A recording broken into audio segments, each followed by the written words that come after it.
Salut tout le monde et bienvenue dans cette nouvelle vidéo. Alors aujourd'hui on va parler de Figma, un des outils de design collaboratif les plus populaires du moment. Alors que vous soyez designer, développeur ou chef de projet, vous avez probablement entendu parler de Figma.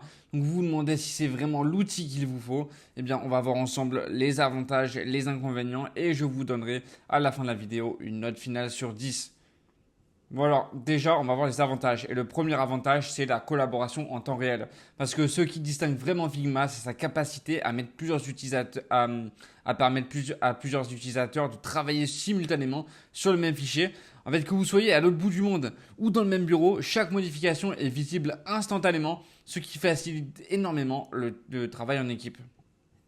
Deuxième bon point, l'accessibilité multiplateforme, parce que Figma est entièrement basé sur le cloud, ce qui signifie qu'il fonctionne directement dans votre navigateur. Vous pouvez y accéder sur n'importe quel système d'exploitation, que ce soit Windows, Mac ou même Linux, ce qui le rend particulièrement flexible. Troisième avantage, le prototypage interactif, parce que Figma offre des outils avancés pour créer des prototypes interactifs qui simulent les interactions utilisateurs, comme par exemple les clics ou les transitions, et ça permet de tester et de présenter vos conceptions avant même le développement.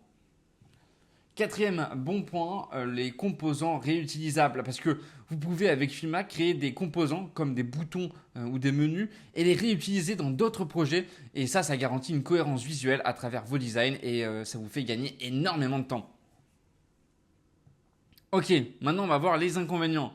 Et le premier inconvénient, c'est la dépendance à une connexion Internet. Parce que l'un des points faibles majeurs de Figma, c'est qu'il n'est pas, il peut pas être utilisé hors ligne. Donc si vous êtes à un endroit où l'accès à Internet est limité, ça peut être un gros inconvénient.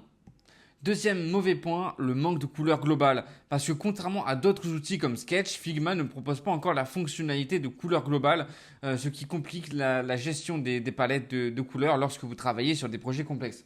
À voir si ça n'a pas évolué depuis que j'ai posté la vidéo. Je vous conseille d'aller voir directement.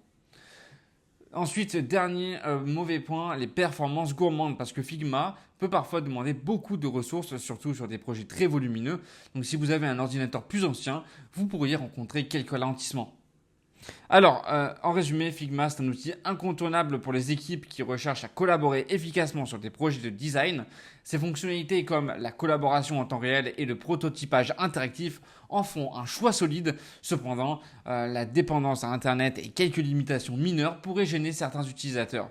Ma note globale pour Figma serait donc de 9 sur 10. Je vous remercie d'avoir regardé cette vidéo. Je vous dis à la prochaine. N'oubliez pas de la liker et de me dire en commentaire ce que vous avez pensé de Figma.